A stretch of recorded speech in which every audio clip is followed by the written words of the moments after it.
I'm here with G.Edward Griffin. I appreciate you joining me. Thank you so much for being here. My pleasure. I wanted to ask you first off about the viral video that's been going off on Twitter, Facebook, Instagram, where you're talking about, I actually bought it, and I think I got about 100 people to buy it too because of you, Color, Communism, and Common Sense by Manning Johnson. So can you tell me about that video, why you recorded it, and just in general? As early as 1928, the communists declared that the racial differences among our people constituted the weakest and most vulnerable point in our social fabric. By constantly probing and straining at this one spot, they calculated that eventually the cloth could be torn apart and that Americans could be divided, weakened, and perhaps even set against each other in open combat. We mustn't kid ourselves into thinking that the communists have placed their agitators only into the black communities. They're working both sides of the street. They want hatred, violence, and bloodshed between the races, and they don't care how they get it or whom they use, even children if necessary. Here is a book that I think ought to be in every home library. It's entitled Color, Communism, and Common Sense by Manning Johnson. He joined the party as a young man because he honestly believed that the communists were trying to improve the conditions of his people. He was a dedicated communist, and eventually he rose to one of the highest ranks. But after many years, he discovered that instead they were merely planning to use his people in a bloody revolution to destroy America. And when he woke up to this, he dropped out of the party and devoted the rest of his life trying to alert his fellow citizens of all races to the true nature of the Communist Party as he knew it to be from the inside. Manning Johnson said, I hope these lawnmowers that just showed up outside my door aren't going to wreck this. But yeah, it's been many years since I thought about the pamphlet, Color, Communism, and Common Sense by Manning Johnson. Manning Johnson was quite a guy. He's a black fellow, an idealistic fellow that got sort of wrapped up in the Communist Party and then broke away from it when he found out what was really going on. And, you know, that takes a lot of courage when you join a group like that, where they really demand obedience and loyalty. It's kind of like the mafia. It's not so easy to get in, but it's even harder to get out, I'm told. So anyway, yeah, that takes me way back to the 60s and the 70s when I became first informed and aware of some of the things that were really happening beneath the surface. You know, you can look at the news, look at your television, read your newspapers, and you can see the surface of the news. So-and-so said this, so-and-so did that, and then somebody will explain it to you. This is why they did that, and isn't this good or bad? And you sort of look at the facts, and you believe all of the facts because they're in the newspaper or they're on television, so they have to be true, right? Well, not necessarily. But anyway, so yeah, that takes me back, and I had forgotten about those two videos I did. One was called Anarchy USA, and the other one was the Communist Revolution in America. And I'd forgotten about them. I mean, that was ancient history. It was 1968 or 1968, I guess. And somebody called me on the phone and said, you know, well, you saw your presentation on that on YouTube. Did you know it's going viral? And I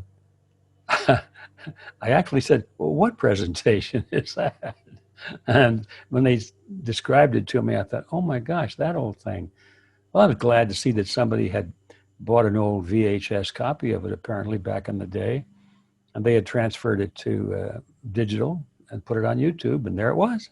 I went and looked at it. I said, my gosh, I hardly didn't recognize myself.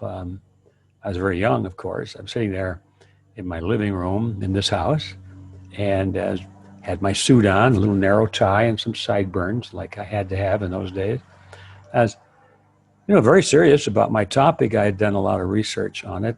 And anyway, I'm sort of filling in the holes here, trying to think about what I can say about it, except that, yes, I had done a lot of research on it.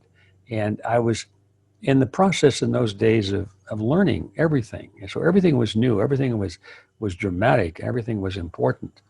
And I remember every time I would discover something like the communist strategy for revolution, not just being a violent revolution, but how they use in civilized societies, they use the parliament.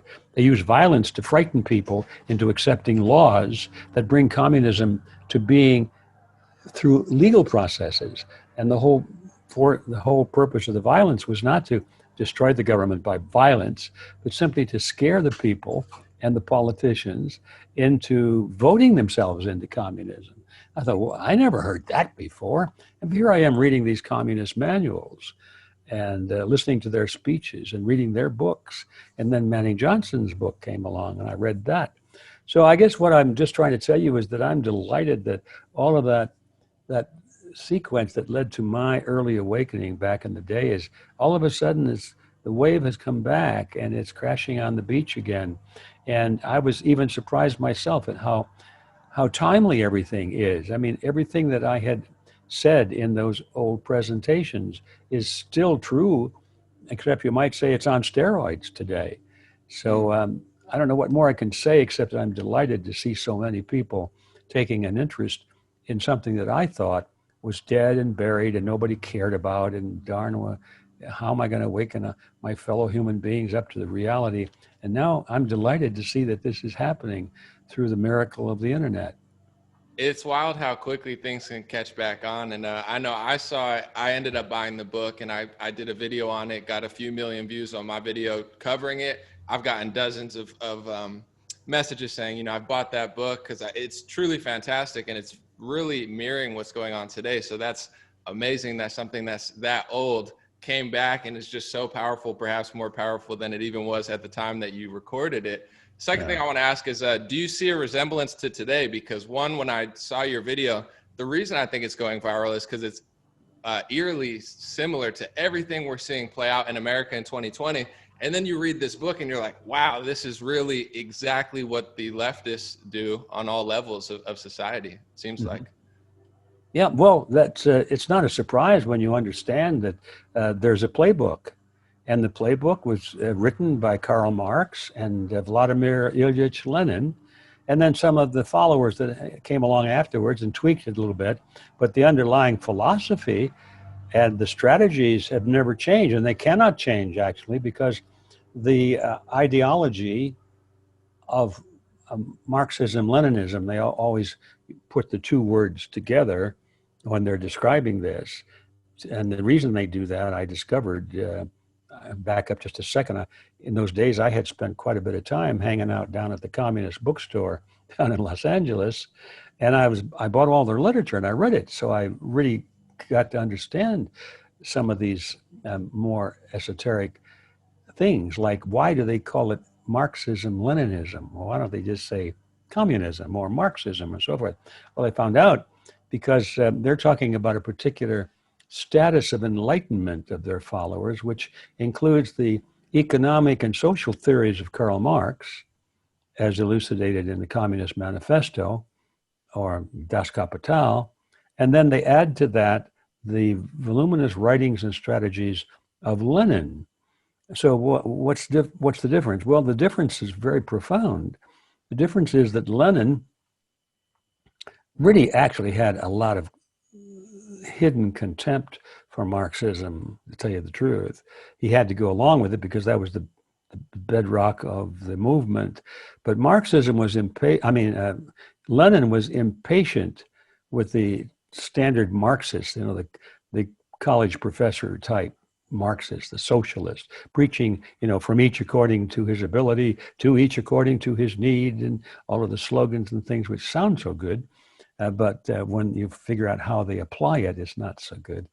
But so Lenin was kind of irate and very impatient with those Marxists who were theorists, you know. Lenin is the founder of the Communist Party. Lenin is the guy that said, look, I don't care what you guys, how smart you are, or how great your essays are, or how good your debates are, or your logic, or your reasoning, or anything else. The only thing that matters is coming to power. So forget all that. I mean, it's good enough for the dummies that think that they're into something big. You can entertain them with all kinds of logical arguments of economics and social justice and all these things. So they're just to entice the idealistic and the naive. He said, but let's get down to business, comrades.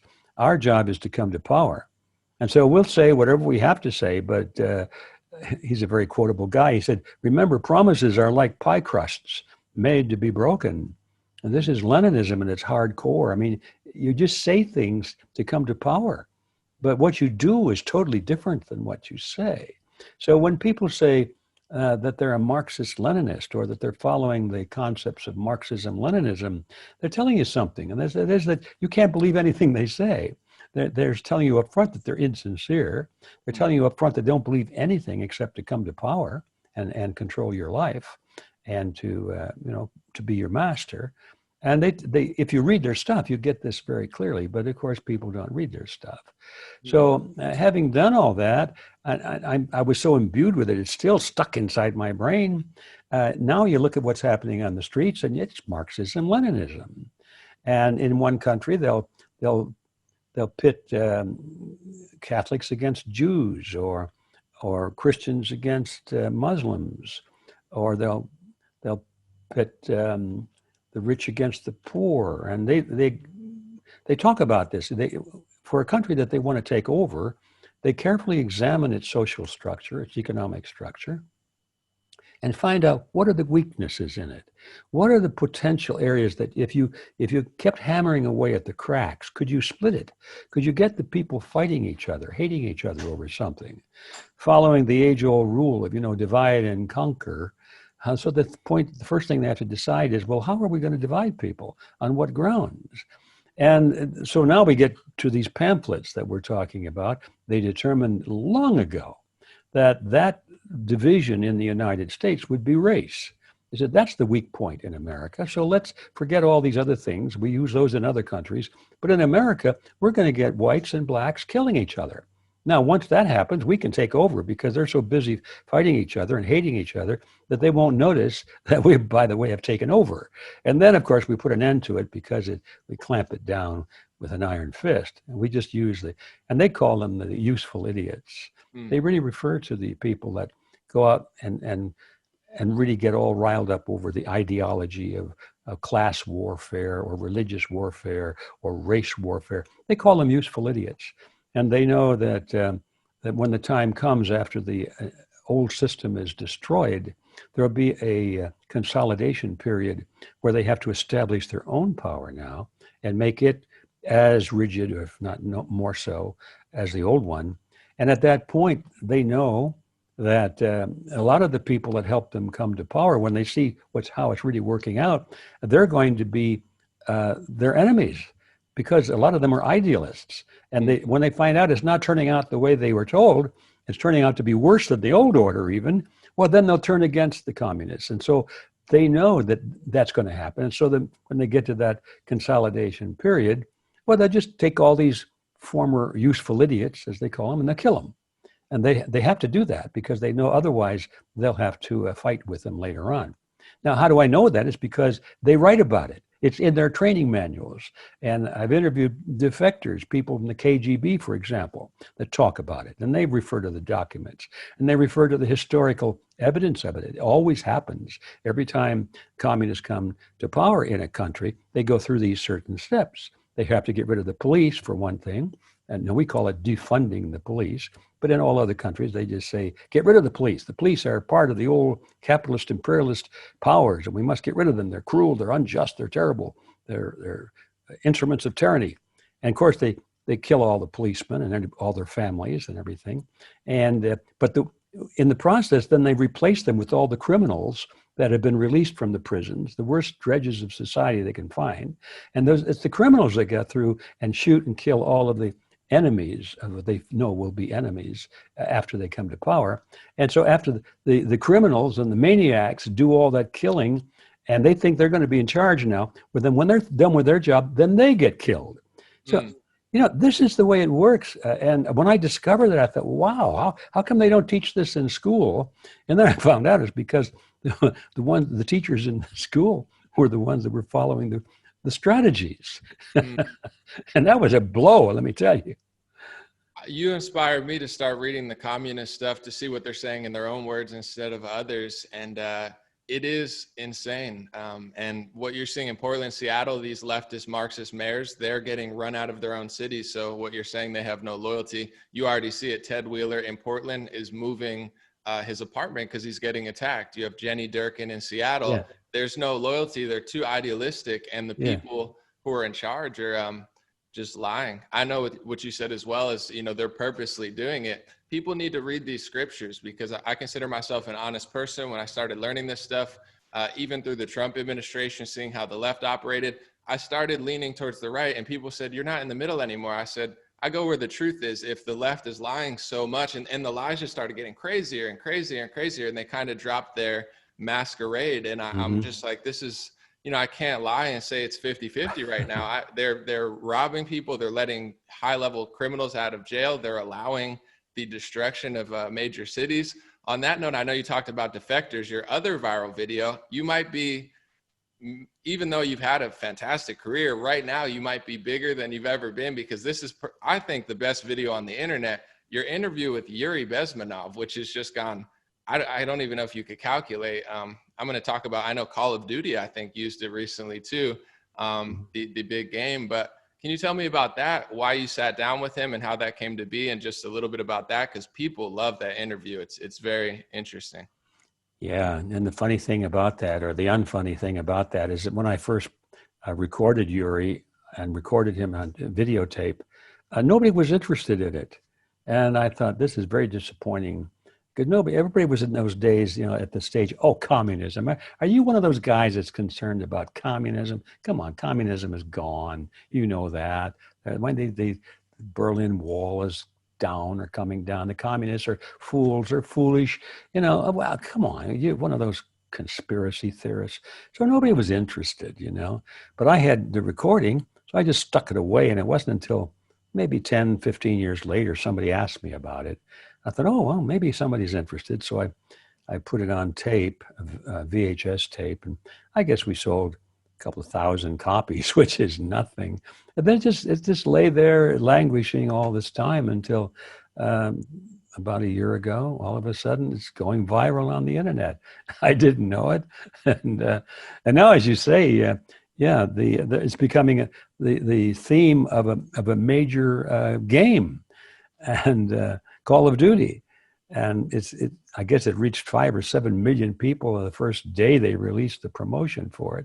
You look at the promotion, sure enough, there's excerpts of my video interviewing of Yuri Bezmenov on it. So it's encouraging actually to see this happen, and it reminds me of the old adage that people have to. Sometimes they have to suffer a little bit and hurt before they get serious about a topic. The useful idiots, the leftists who are idealistically believing in the beauty of Soviet socialist or communist or whatever system, when they get disillusioned, they become the worst enemies. That's why my KGB instructors specifically made a point, never bother with leftists. Forget about these political prostitutes. Aim higher. This was my instruction. Try to get into large circulation, established conservative media. Reach, filthy rich movie makers, intellectuals, so-called academic circles. Cynical, egocentric people who can look into your eyes with angelic expression and tell you a lie. These are the most recruitable people who lack moral principles, who are either too greedy or too suffer from self-importance. They feel that they matter a lot. These are the people who KGB wanted very much to recruit. But to eliminate the others, to execute the others, don't they serve some purpose? Wouldn't they be the ones we rely on? They serve purpose only at the stage of destabilization of a nation. For example, your leftists in United States, all these professors and all these beautiful civil rights defenders, they are instrumental in the process of the subversion only to destabilize the nation. When their job is completed, they are not needed anymore. They know too much. Some of them, when they get disillusioned, when they see that Marxist-Leninists come to power, obviously they get offended. They think that they will come to power. That will never happen, of course. They will be lined up against the wall and shot.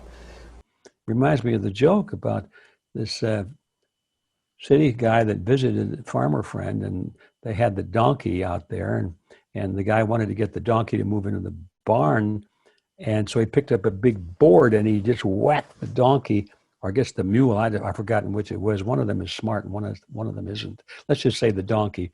And the donkey staggered to its knees and then got up and went into the barn. And the city guy said, well, what did you do that for? And hit that poor donkey over the head with that big board and almost killed him. And he said, well, yeah, but, the donkey will do what you tell him to do. But first you have to get his attention. Well, I've often thought people are like that. If they're living in a very comfortable society, they got all these appliances and all these luxuries and all these freedoms, and you discover that somebody is planning to take all that away, and you read the strategy, you know what the playbook is, and you see it happening, but still people are enjoying life. Everything is still good. They don't want to hear this. Yeah, they think you're crazy. They don't want to hear it, first of all. And it sounds so bizarre that it's hard to convince them to even take the time to examine it. So now we come to the point where, all right, we're being hit over the head with a board right now. So I think that's partly what's happening, is that people are going, whoa, what was that? What's going on? Now they're taking a real serious interest in learning about why this is happening so they can figure out what to do about it. I always say the truth is like a pillar. It's something that doesn't move. You have all the fake news, you have all the propaganda, the censorship, but the truth ages very well. And they always historically fight so hard against it. And you're seeing that with your videos where you said something that was profound at the time. And it's so real that even 50, 60 years later, 30 years later, it's still true and perhaps still one of the best examples to explain what's going on. It's incredible. Yeah. On that note, I wanted to ask you, did Call of Duty pay you for the interview, or did they just kind of take the clips? Yeah, I got a nice little check. I've forgotten what it was. I mean, you can't buy a car with it, but it was going to be nice. Everybody said, hey, that's a big company, and they're going to make millions and millions of dollars off of that. You ought to ask for a lot of money. And I was thinking to myself, yeah, maybe I should. And I thought, I think I'll just be very modest, because I wanted that thing out. Absolutely. To me, the biggest payoff is not the money. It's because millions of people are seeing it. You couldn't pay me enough. I would have given it. If they would have said, no, we can't pay you anything, I would have still given it to them. Now that I've got the contract signed, I'll tell them that. But yeah, that was the important thing to me. That's incredible. When I saw it, because everything now is leftist, Marxist, communist, everything. It's in SpongeBob, it's in Nickelodeon. You can't find a single company that doesn't do that. So when I saw your Yuri interview in it, I was like, no way, I can't believe they use something that's going to lead people to learning about communism. Yeah. They're going upstream for sure. It's amazing. I have to ask you, I believe, correct me if you're wrong, I looked online, that you're 88 years young. Is that true? Terrible, gross exaggeration. I'm almost 89. 89, incredible. So I have to ask you, what are some secrets and some life advice to live a long, healthy life? I don't really know, to tell you the truth. Let's start off with luck, and then follow it up with the fact that early on, I had some pretty serious illnesses and some big scares in my life. I thought I was going to die of multiple sclerosis and things like that. That's how I'd been diagnosed, and it scared the heck out of me. So at that point, I got hit over the head with a board. I started taking, wait a minute. What's going on here? Am I going to die in my 20s?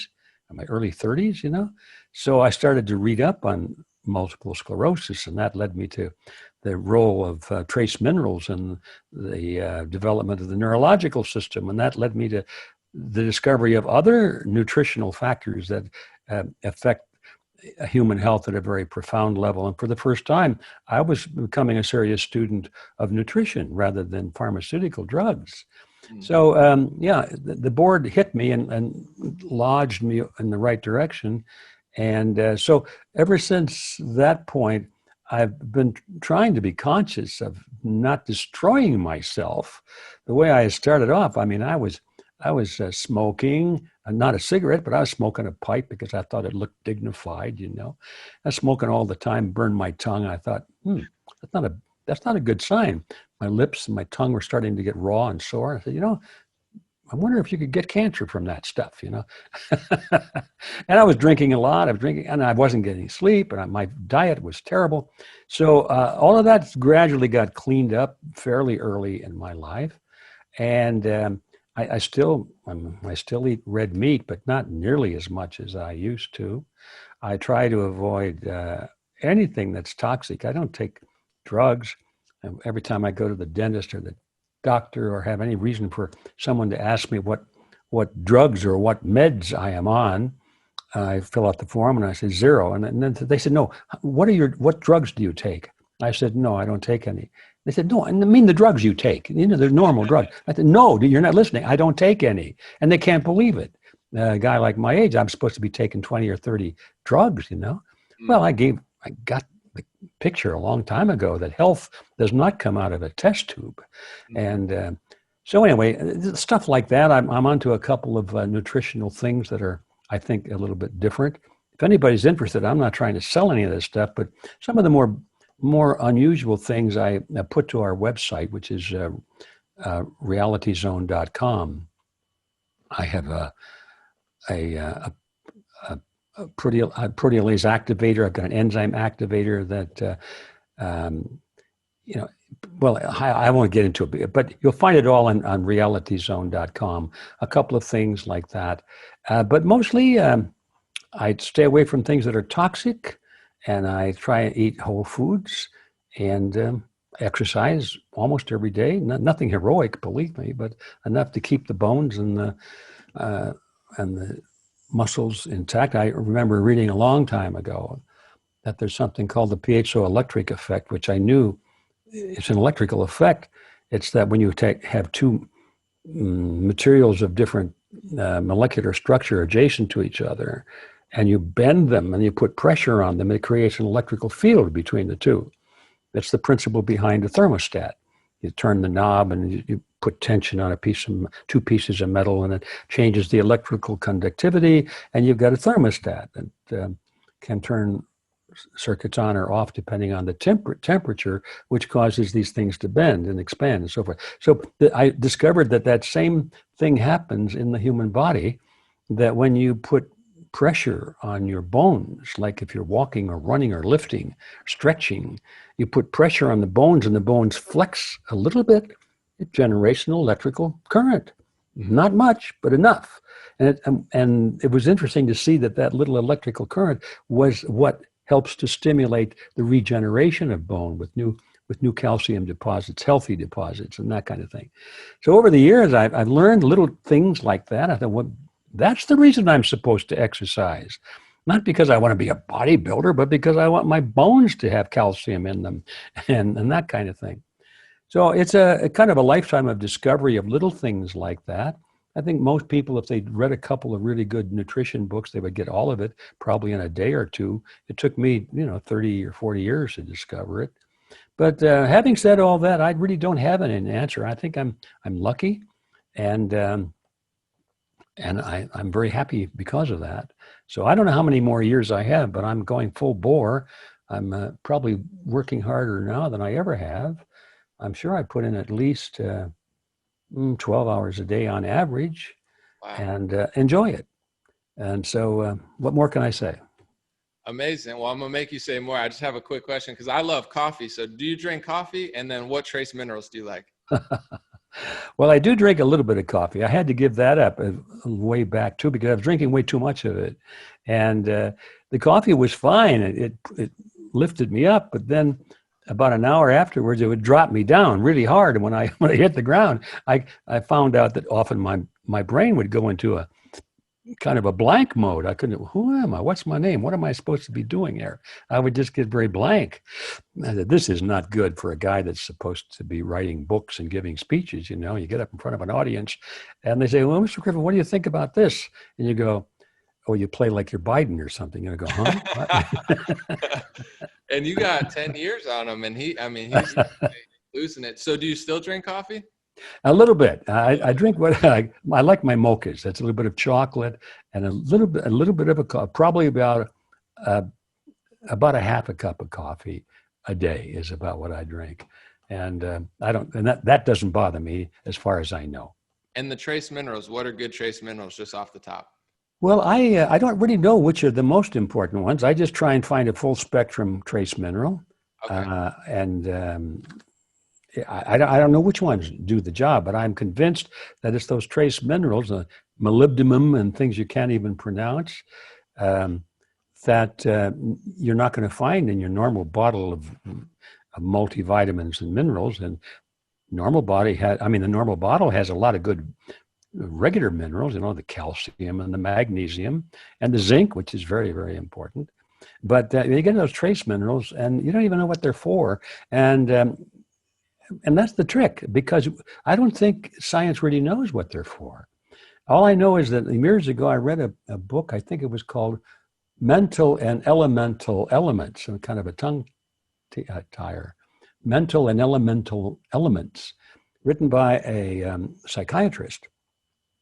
And the story goes something like this, that he was treating his psychiatric patients like everybody else, using the standard protocols of therapy and some drugs, drugs, they stimulate this or do that, numb that.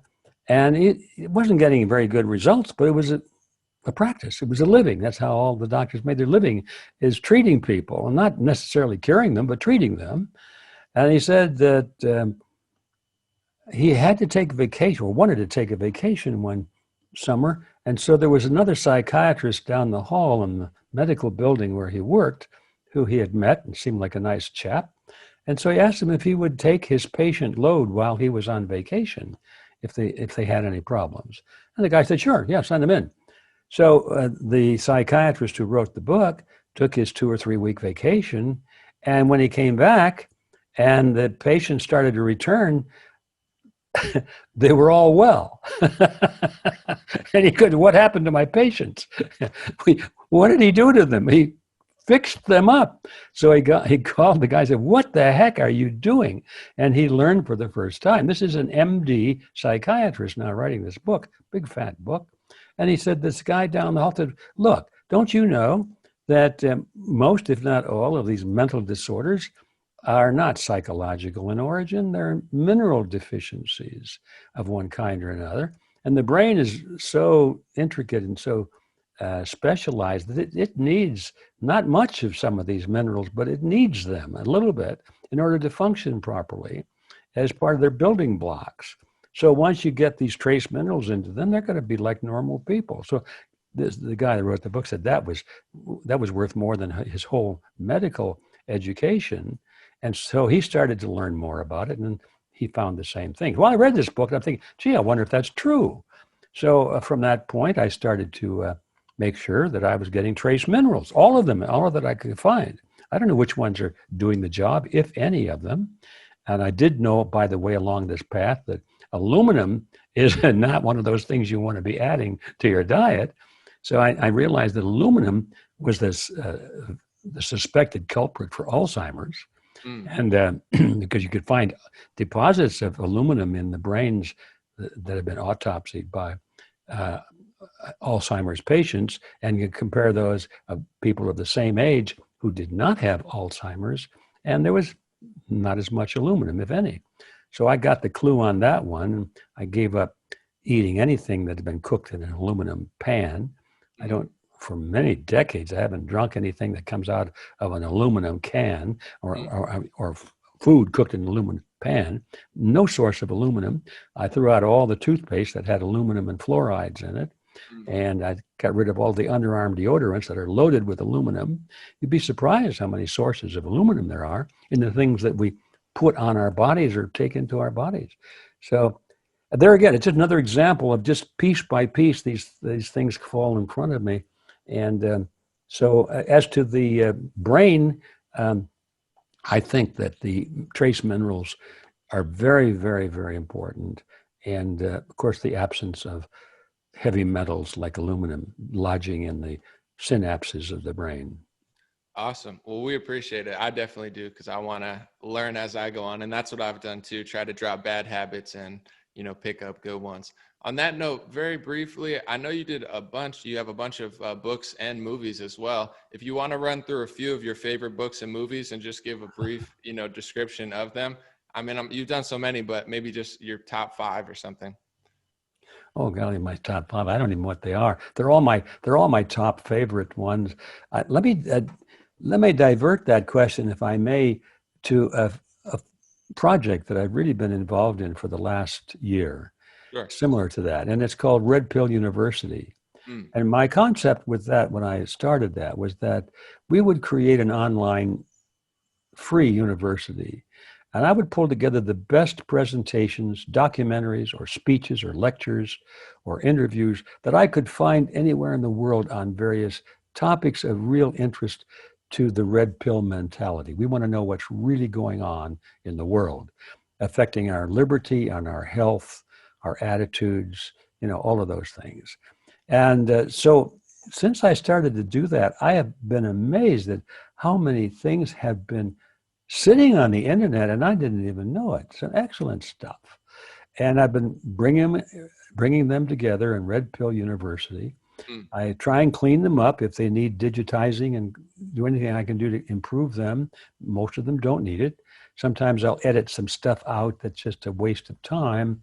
And I put it up, I write a little introduction to it. I try and analyze the meat of what's in it so that people can know what to look for when they see it. And it's up and it's free. And so right now, I think we probably have reached our goal of a year ago, which is to be the largest depository of information like this in the world. If we're not there, we're going to be there very, very soon. Hardly a day goes by, but when I don't add 1 or 2 more videos to that. It's kind of strange that I do that because I've always been biased in favor of the written material, the written word, over videos. And I still am, by the way. I think for anything that's going to have a lasting impact on society in the long run, I mean like 100 years or more, it's got to be the written page. Because videos and news stories, I mean, they come and they go. I mean, if we lose power, for example, if we have an electromagnetic pulse or a corona mass ejection from the sun and it blows out all our transformers and the power goes out for a period of time, let's say like 10 years or something like that, while they try and figure out how to rebuild huge transformers when you don't have power to drive the machines to build the transformers, is kind of a challenge, and all of those things. So yeah, when all the digital stuff disappears, and it will someday, it will, maybe not for 10 years, but it might disappear for a year or 6 months, who knows? Or it can become the memory hole of a totalitarian state where certain things that are very valuable just disappear. I mean, you can throw a switch if it's all digital. And so I've always, for those reasons, preferred the printed page. And also I've discovered that it seems like the people who are really the movers and shakers in the world, the thought leaders, the ones that get things organized and say, let's do it, and let's do it this way, and what are you waiting for? You do that, and you do that. And when volunteers, let's get it going. The natural leaders, most of them are readers. They read books. And the ones that say, well, I don't have time to read anything, usually are the followers. Now, I'm not trying to put anybody down, because I know there have been times in my life when I didn't want to read anything. But I think what I just said is a general truth, that when people don't have the power of concentration or don't want to develop that power to concentrate on something to the point where they really master it, where they really get hold of it and they think of, well, what about this and what about that? And they keep going back to it until they get all the questions answered. They're not going to leave it alone. Those are the people that are going to lead us, I think, back to sanity and lead this world back to a place where we want to be. So I'm certainly not giving up the power of the printed page. I think that's still where the bedrock is. But in the meantime, we have to build a popular movement of huge numbers of people that if they don't necessarily understand why this is right, or the particular proposal or an idea, they may not understand why and couldn't debate it necessarily against an aggressive opponent. they still know in their heart and in their bodies that it's right. And so they'll be there, and they want the leadership. They want to hear the reasons that they know it's right, but they want to hear the intellectual explanation for it. But those people are just waiting for this kind of leadership.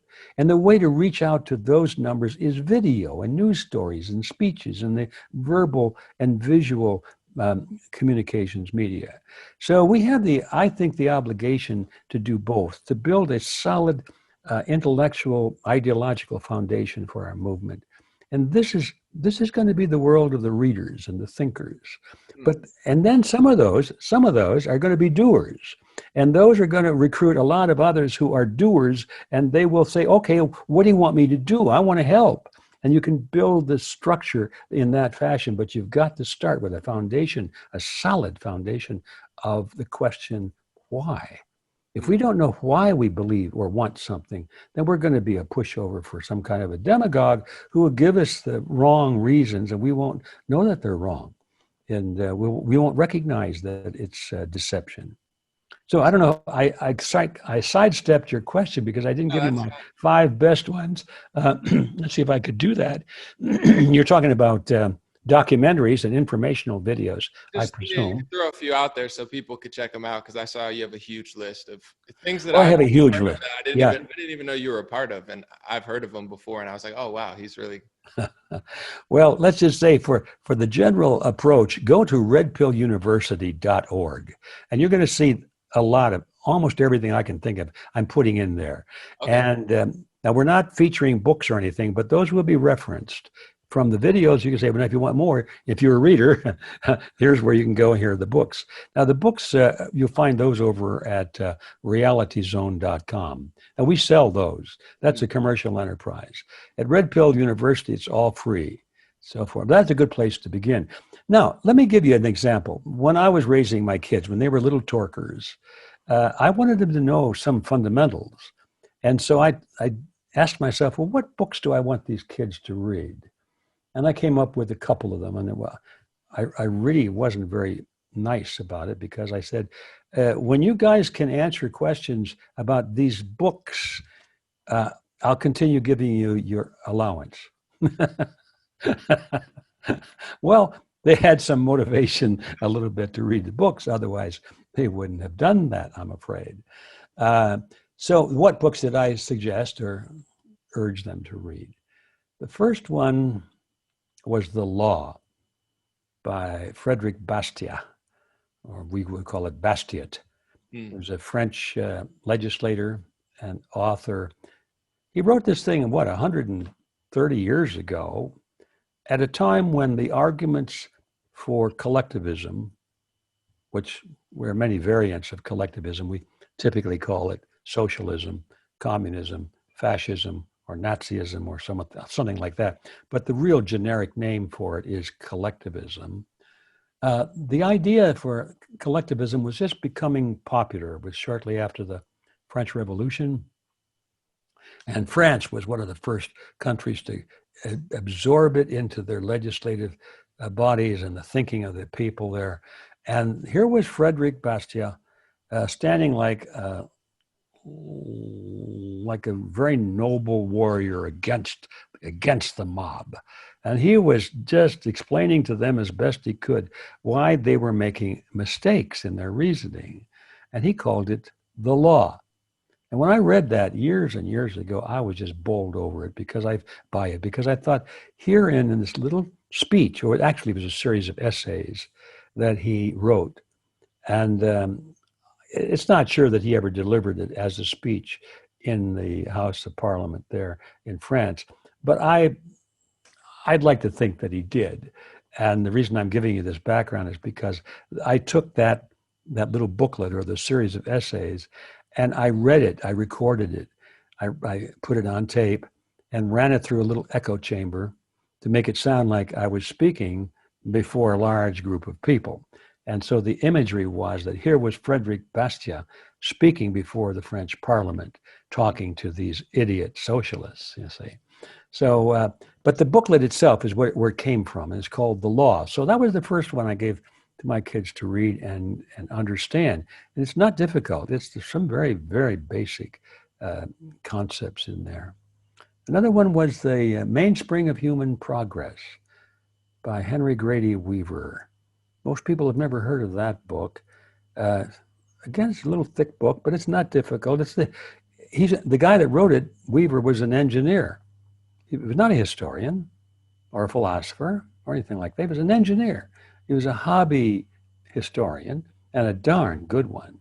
And he had read the pages of history. He probably is one of the few people I know that's read all of the pages of Will and Ariel Durant's 12-volume or whatever this set of History of the World. I mean, nobody reads all of that stuff. They put it on their shelves. And so it makes them look like they really know something. But who reads all of that? I mean, my oldest son did, but I haven't read all of it. If I have something I want to look up, I'll go look it up like a big encyclopedia. Anyway, Weaver had read all of them. And so he comes up with the idea, well, what is the mainspring of human progress? Why is it that throughout history, there were certain periods in history when human progress sprang forth, when there was a lot of development of art and music and mathematics and inventions and liberty, and a lot of things were, just flowered. And it happened in different places of the world at different times. Sometimes it was in the old Muslim world. Sometimes it was in the New World. Sometimes it was in Europe. And he said, what is it? What's common? And he found it. In every case, during that period where there was this spike of creativity, there was very little government involved. Now, they could have had tyrants in those periods, but the tyrants were weak, and they didn't affect the lives of most people. And so the society didn't have this burden on its back, this burden of regulations and control and excessive taxations. They were basically free people, unless you crossed the tyrant directly. Well, then you were in trouble. But basically, society was free. And the minute that stopped, and the governments attempted to regulate everything in the economy and in the personal lives of their citizens, everything shut down and they started to lose ground. I thought that was a very profound discovery. So I put that on the list. And then let me see, what was the third one? It was, Economics in One Lesson by Henry Grady Weaver. Another little thin book. And Henry Hazlitt, Weaver wrote the other book. Yeah, Henry Hazlitt wrote Economics in One Lesson. He had the audacity, I thought, when I first approached that book, he had the audacity to say, here's one lesson that covers all of economics. If you understand this one lesson, you got it all. You don't have to spend 4 years, 8 years in university studying economics. You can just put about 20 minutes of your attention onto this one little lesson and think about it, and you've got it all. I thought, how absurd that is. So I bought the book. And by the time I before I got to the point where I put the book down, at about 1/3 point, I said, yeah, he did it. He really did it. And so I don't want to keep the suspense any greater. I'll just tell you what the lesson is, if I can paraphrase it. Hazlitt said, when examining the merits or the demerits of a particular proposal, economic proposal, one must consider not only the short-term effects on one individual or a small group of individuals. One must also consider the long-term effects on everyone else. Okay. That's a pretty simple concept. Don't just look at, here's a poor group of people and we want to help them, so we give them the money and they're helped. So that's good, isn't it? But now if you look, at least they're helped for now. Now, if you back off and say, well, yeah, where did the money come from? You took it from everybody else, right? And so they weren't helped. They were hindered a little bit. And what happened to the guy that got the freebie in the first place? 10 years from now, he still doesn't know how to help himself. So he's in worse shape than he was then. So in the long term, even the guy you've helped is not necessarily doing so well either. So once we understand that simple lesson of economics, then I think we're in a better position to evaluate most of the proposals that are being issued to us today. Those are 3 books that come to mind, and I think that's a pretty good start for anybody.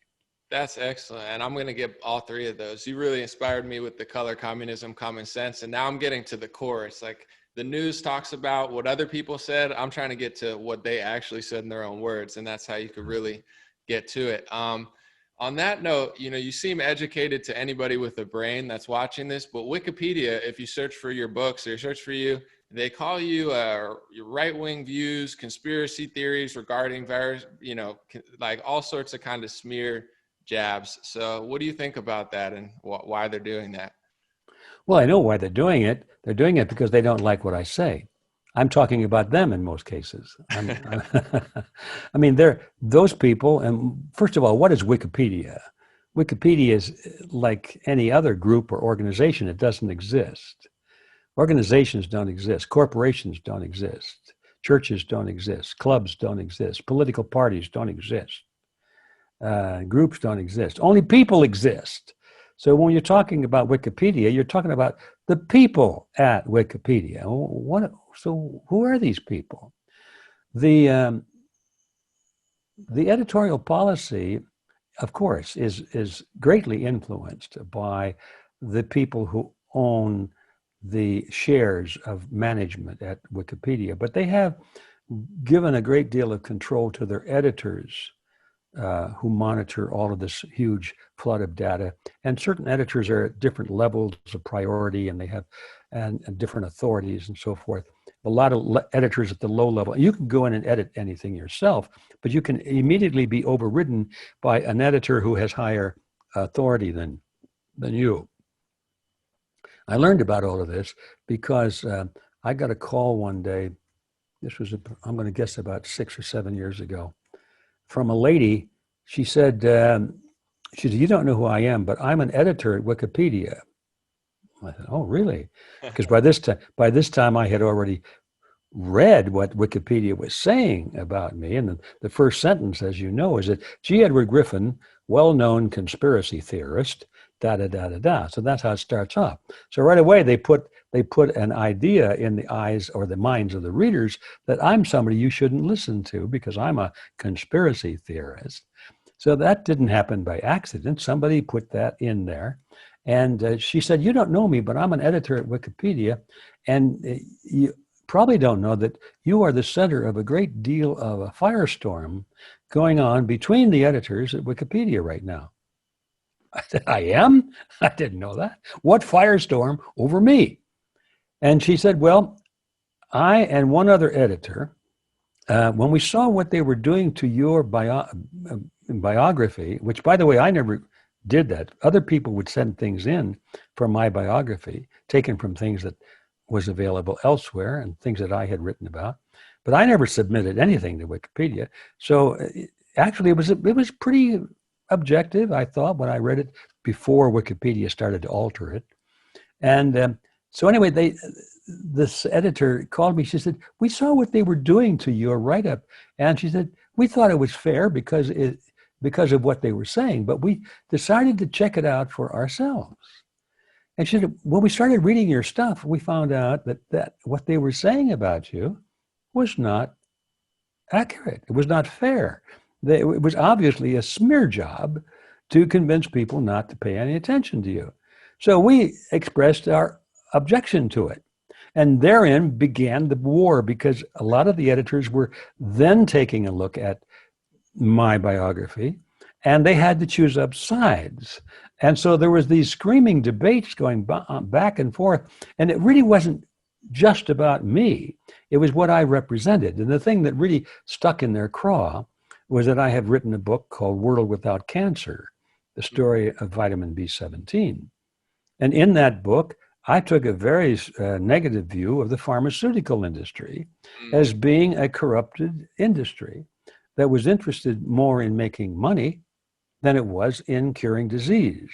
And that they figured out that the way to make the most money is not to cure diseases, because if you cure a disease, then you lose your customer because they don't need you anymore.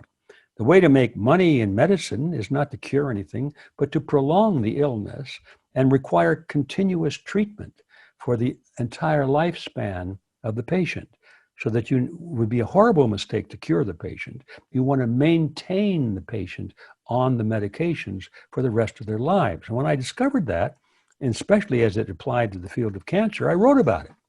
And so the pharmaceutical industry I discovered from this lady, she explained it to me. She said, look, you should know that every major corporation in America or in the world, and especially the pharmaceutical corporations, have full-time employees that do nothing except monitor statements that go into Wikipedia that affect their industry or their company. Wow. That's their job. Wow. And if they see anything that's detrimental, their job is to rewrite it or take it out or question it or damage it in some way. The best way is just to get it out.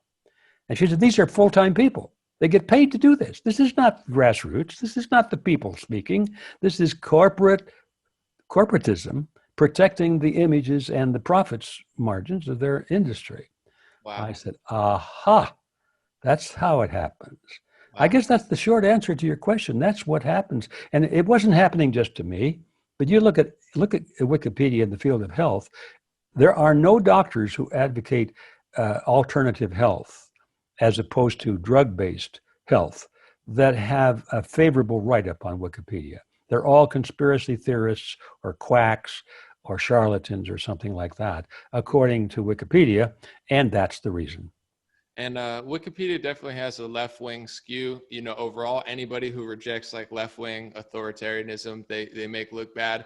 But someone who I tried to show people on the left, Marianne Williamson, she's very liberal, but she kind of questioned the pharmacy industry in the debates. And they brought her on CNN, and she was like, whoa, I didn't expect you to attack me. But I'm like, it's two things they don't like. War, Tulsi Gabbard went out the endless wars. And then Marianne Williamson, liberal as can be, socialist as can be, she went at the pharmacy industry. And I did a video earlier today, the biggest lobbyists in 2019 as well. So we know where they're getting it from. I guess I want to get to a few questions real quick before I let you leave. But respectively, I'm just curious, what are your thoughts on Bill Cooper, Alex Jones, and David Icke? And then if you had to rank them from what you think are the best to worst, if you could, that would be interesting. I really, how shall I say this? I have really nothing negative to say about anybody. And because I think if somebody is basically on my team, in my army, let's say, we're fighting for our lives against an enemy, and I'm in the foxhole, and the enemy's shooting bullets above my head, and somebody jumps in the hole. He says, hi, I'm here to help you out. I don't say, well, now, how do you feel about this, and how do you feel about that? I don't like your religion. Well, how do you feel about that? You know, do you like Donald Trump? Oh, that's not my position. No, I'm just glad to see them there, right?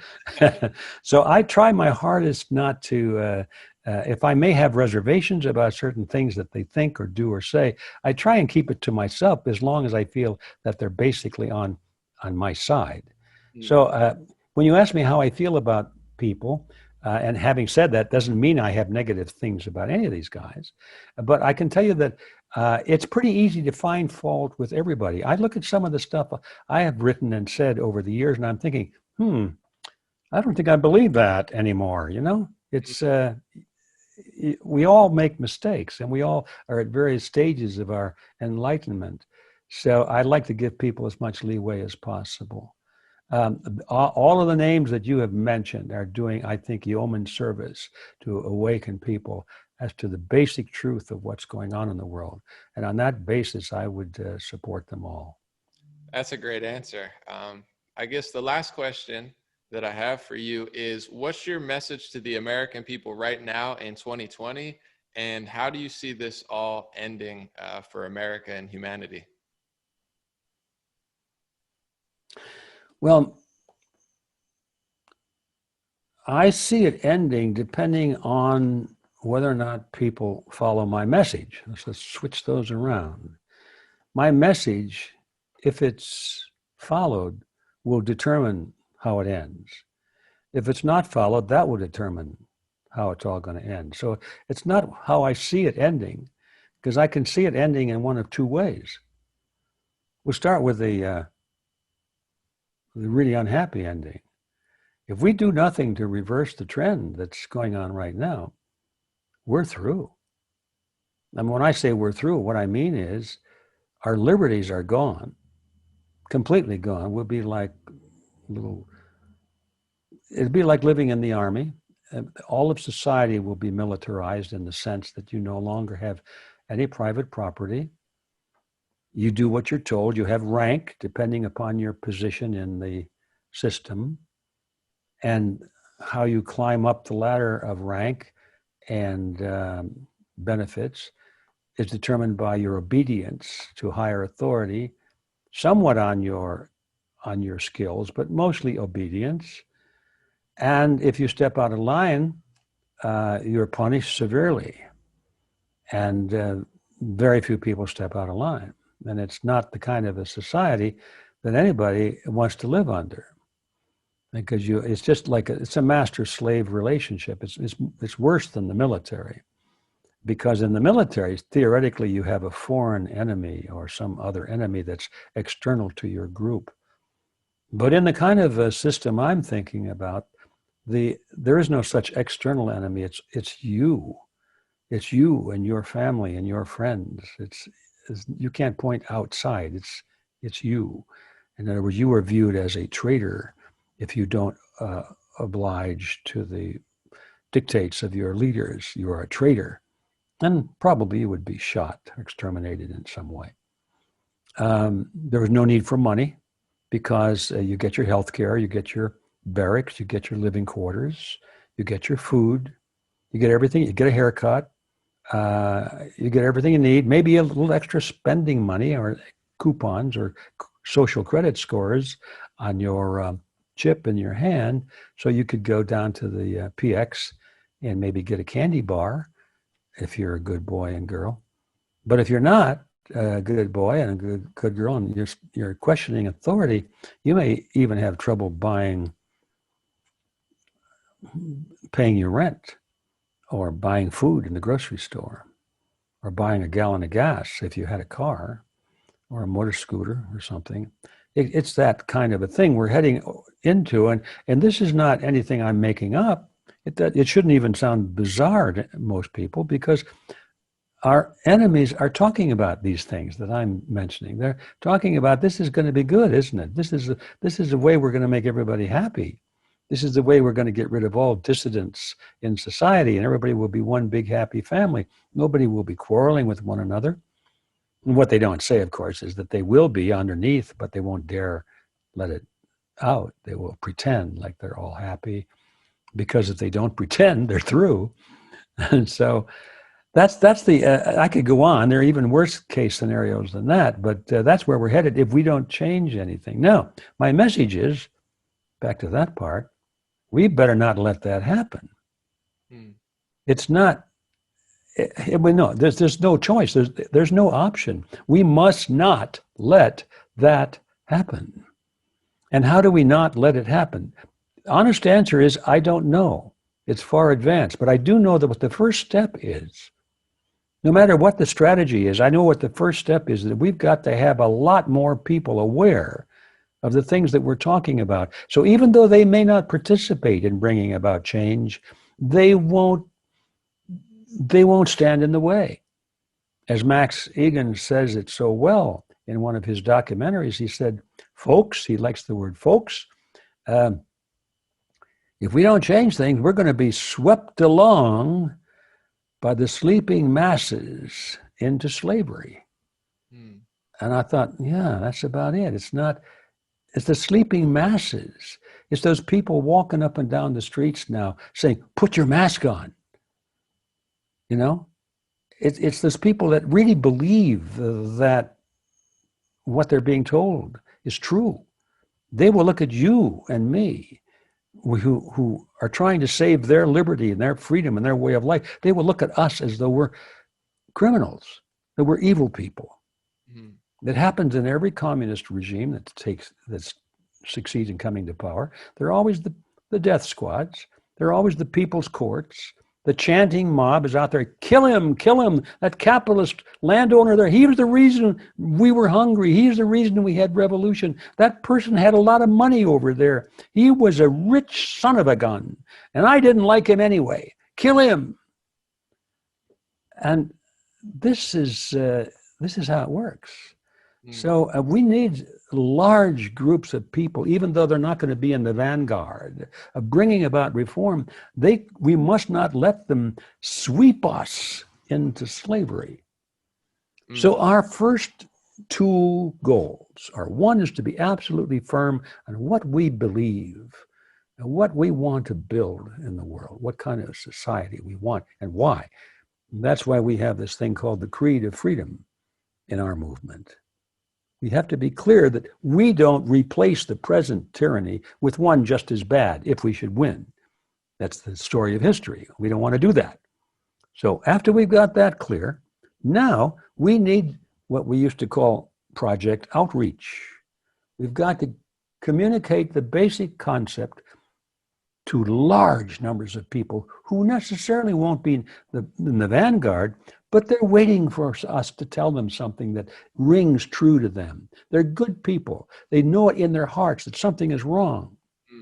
And when you ring the bell, they'll recognize that was a genuine bell. That wasn't a recording. That was a real bell of truth. And they'll be there. And we, as one family of humanity, we can somehow overcome this obstacle. I know one thing, even though I don't know exactly how it's going to happen, but if there are enough people who are filled with the truth and filled with righteous indignation, they will not succeed. I appreciate your time. You're one of the most genuine people I've ever spoken to. And if I could sneak in one more quick question, because I know history repeats itself. Reading history, there's been a lot of crazy stuff. Is this the craziest year in America you've ever witnessed, or the most power the Marxist type people have gotten, or has it been crazier in the past? No, this tops the cake right now for me, my lifespan. Yeah. Okay. Well, I appreciate you. Thank you so much for your time. I'm going to post this on my social media, and check out Red Pill University. And you could just plug your websites real quick, and then Well, yeah, redpilluniversity.org is really a good place to start. But don't forget, I'm glad you brought this up. We have an event coming up. It's Red Pill Expo. And it's coming right up. It's just a few weeks away, October 10 and 11. And I hope you're sitting down for it, because the location of this event is Jekyll Island. Oh, now, wow. For those of you who don't know why that's significant, it's because you haven't spent much time with my book. My poor little book is called The Creature from Jekyll Island, a second look at the Federal Reserve. And the reason we call it that is because that on Jekyll Island is where the Federal Reserve was conceived in secret back in 1910. So we're going there, and not to honor or revere these people, but to sort of let it be known historically that we're here now and we're going to change things. So the first place we're starting is on Jekyll Island, and people are tired of being locked up and quarantined in their homes and being told they can't do this, they can't do that, they can't do this, and they're flocking. I mean, I can see the tickets coming in right now. People are buying tickets as we speak. They want to go. They're being there. And they're going to be there. And we already know that on Georgia, the governor of Georgia is one of the few governors that says, look, I don't believe all of this stuff about coronavirus, and we're not going to enforce all this nonsense. And so even though they're required to put up signs there on the island, and the convention center and the hotels and everything, they say, you must wear a mask, all that. On the island, the island is owned by the state of Georgia, which means the Georgia police are responsible for law enforcement on the island. And I've checked around there, and I've found out that the police have no interest in enforcing these stupid, what's the word? I got to clean it up a little bit. These non-productive regulations, let's put it that way. So it's a good place to have our event. So look us up, redpillexpo.org. If you can't make it, of course, we know a lot of people can't. Most people can't make it. We're going to have a really hot ball live stream that you can participate. So one way or the other, please be sure to attend the Red Pill Expo. Amazing. Thank you so much again for your time. We appreciate it. And, I look forward to posting this so everyone can see it. Okay, thank you. Yep. All right. All right. Bye-bye.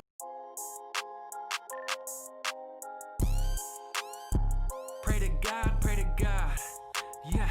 Pray to God, pray to God. Yeah.